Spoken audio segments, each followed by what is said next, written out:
দেখিছেনে এয়া পুৰা ৰাস্তা বাগৰিছে সব পানী আপোনালোকৰ নেকি ঘৰ হেল্ল' এভৰিৱান নতুন এটা ভিডিঅ' লৈ আপোনালোকক স্বাগতম জনাইছো চেণ্টাৰত বজাৰ দুটামান কৰিবলগীয়া আছে তাকে চেণ্টাৰলৈ ওলাইছো বাবাকে মই সঞ্জু ঘৰতে থাকিব বতৰটো অকণমান মুকলি কৰা নিচিনা কৰিছে কিন্তু পুৰা ডাৱৰ আছে এয়া এতিয়া বোলকচোন গৈ থাকো বজাৰ কেইটা কৰি আহোঁগে আমি পানপুৰ পালোহি পানপুৰত একদম পুৰা পানী দেখিছেনে পুৰা পানী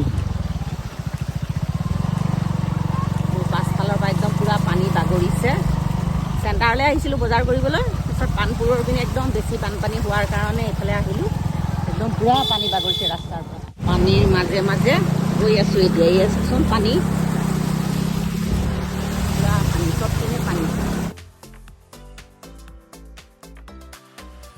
মোৰ পাছফালে দেখিছেনে গোটেই সাগৰ গোটেই পানী আৰু ৰাস্তাত একদম পুৰা পানী ইফালে বাইক আনিব নিদিয়ে আৰু ইফালে বাঁহ বান্ধি থৈছে আৰু এই ভিতৰৰ মানুহবিলাক চব মুখলৈ উলিয়াই আনিছে এইফালে ভিতৰৰ মানুহবিলাকৰতো অৱস্থাই নাই আৰু এয়া গোটেই পানীৰ তলত সিফালে গাঁও আছে পানপুৰৰ একেবাৰে ভিতৰুৱা অঞ্চলবিলাক এইফালে একদম গোটেই পানীয়ে পানী মানুহবিলাকৰ একদম অৱস্থা নাই একেবাৰে এইবাৰ বহুত বছৰৰ মূৰত ইমান পানী হৈছে ইমান পানী আজি কেইবছৰমান বেছি হোৱা নাছিলে যেনিয়েই চাই তেনিয়েই পানী অইন একো দেখিব নোৱাৰে চব পিনে পানী এয়া মানুহৰ ঘৰ দেখিছেনে পানীৰ তলত গোটেই পানীৰ তলত জিকা খেতি আছে এয়া গোটেই পানীৰ তলত আৰু এয়া জিকা খেতি পানীটো অকণ শুকালেই চব মৰি যাব আৰু এইবিলাক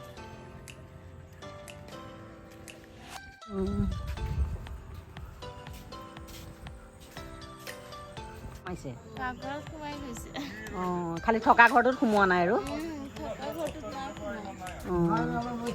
ৰাস্তাত ঘৰ গৰু গাই মানুহ তৰি তৰি একদম পুৰা তিৰপাল তৰি তৰি চব ৰাস্তাতে আছে মানুহবিলাক এয়া চবৰে ব্যক্তিগত ঘৰৰ প্ৰতি নাও এয়া পানীৰ তলত গোটেই ঘৰ এইবিলাক চব ইয়াতে ৰাতি ইয়াতে থ'ব আৰু ন আপোনাৰ ঘৰত কি পানী সোমাল এইফালে ঢেৰ আছে ন ঘৰ মানুহৰ চব পানী আপোনালোকৰ নেকি ঘৰ চব পানীৰ তলত ন কিমান কালিৰ পৰা সোমাইছে নে কেতিয়াৰ পৰা ৰাতিৰ পৰা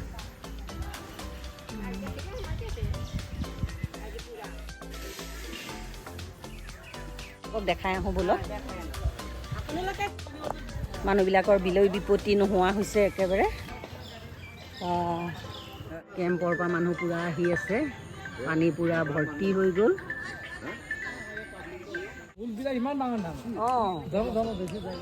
কেটেলা পহু আহি ঘৰৰ ভিতৰত সোমাইছেহি পানীৰ মাজত থাকিব পৰা নাই কি কৰিলে পহুটো ফৰেষ্টৰে লৈ গ'ল ফৰেষ্টৰে লৈ গ'ল কেটেলা পহু আৰু বেলেগ পহুবিলাকো আছিলে আৰু এটা লৈ গ'ল এইটো ডাঙৰ পহু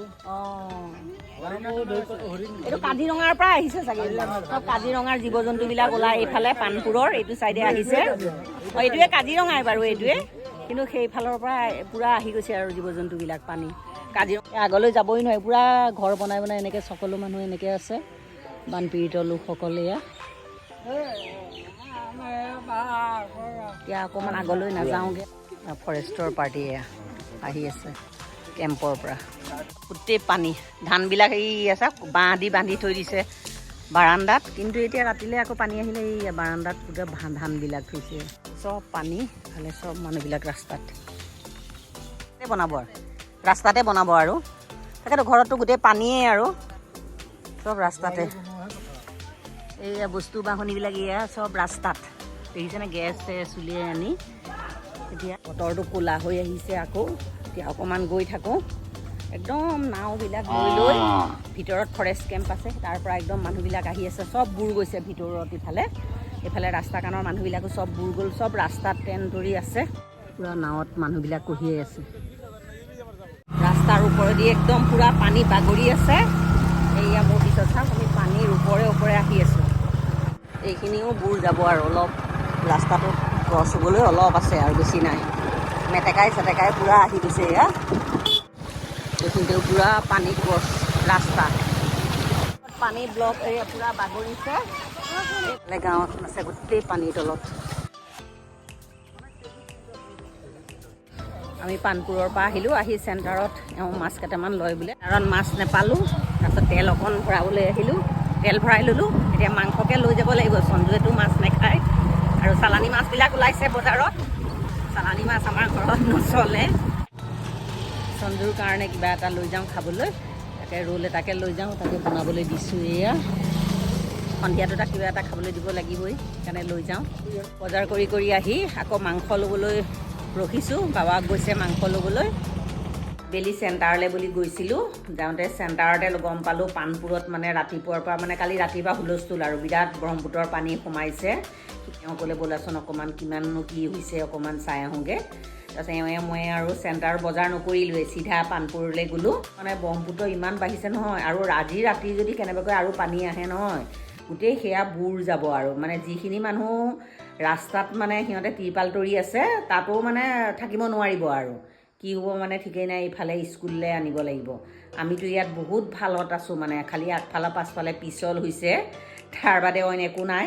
কিন্তু মানুহ যে ইমান মানে বানপানীয়ে জ্বালা যন্ত্ৰণা হৈছে নহয়, দেখি বেয়া লাগি যায়। আৰু সেইকাৰণে তাকে তালৈ ৰোল লৈ আহিলোঁ, সি খালে। আৰু খাই পেলাই সি পঢ়ালৈ গৈছে। বাবাকে মই চাহ খালোঁ, চাহ খাই অকণমান সময় নিউজকে চাই আছিলোঁ। আৰু এতিয়া 8টা বাজিছে, অকণ লাহেকৈ যাওঁ ভাতত লাগোঁগৈ। আৰু মটন লৈ আহিছিলোঁ, মাছ খাম বুলি ভাবিলোঁ, কিন্তু মাছটো মানে তেনেকুৱা মাছ নাপালোঁ, গোটেই চালানী মাছ আছে বজাৰত। আৰু আমি চালানী মাছবিলাক ইমান বাবাকেও নাখাওঁ, আমিও নাখাওঁ। মাংসকে লৈ আহিলোঁ। এতিয়া মটন বনাম, একদম চিম্পুলকৈ বনাম, আৰু মানে বেছি গ্ৰেভি নকৰোঁ, আৰু অকণমান জোল টাইপে বনাম। তাকে ব'লকচোন মইনো কেনেকৈনো মটনটো বনাওঁ আপোনালোকৰ লগতো শ্বেয়াৰ কৰোঁ। এতিয়া পাকঘৰলৈ আহিছোঁ, মাংসখিনি যোগাৰ কৰি লৈছোঁ। সেইখিনিয়ে যোগাৰ কৰি লৈছোঁ, পিঁয়াজ, নহৰু, আদা, তেজপাত এইখিনি যোগাৰ কৰি লৈছোঁ। মিঠাতেল 3 চামুচমান দি দিওঁ। আমাৰ গৰম হৈ গ'ল। গোটা জিৰা কেইটাই, শুকান জলকীয়া, তেজপাত দুখিলাই দি দিলোঁ, ইলাচি, ডালচেনি। পিঁয়াজখিনি অকণমান ৰঙচুৱা হ'ব ধৰিছে, আৰু বেছি ৰঙচুৱা নকৰোঁ। এতিয়া মই মাংসখিনি দি দিছোঁ, এটা দি দিছোঁ। আদা, নহৰু আৰু কেঁচা পকা জলকীয়া 3টা পিচি লৈছিলোঁ, সেইখিনি দি দিছোঁ।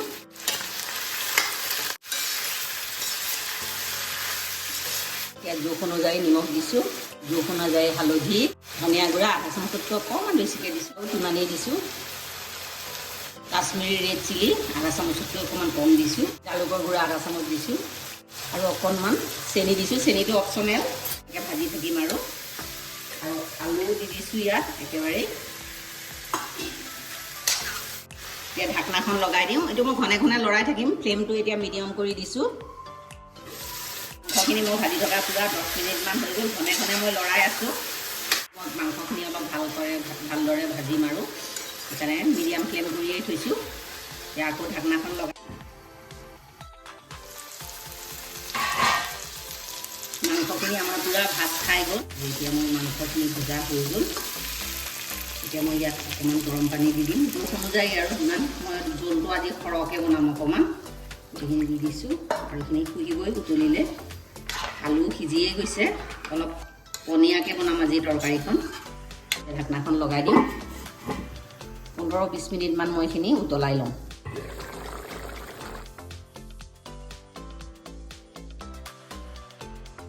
এতিয়া মই ভাত নেমু অকণৰ সৈতে তৰকাৰী লৈছোঁ। ইফালে আমাৰ সঞ্জুৱে নেমু পুৰা চেপি লৈছে, বাবাকেও খাই আছে। ভাজি চাজি আজি একো বনোৱা নাই, খালি মাংস তৰকাৰী আৰু ভাত। অকণমান জোলটো বেছিকৈ দিছোঁ।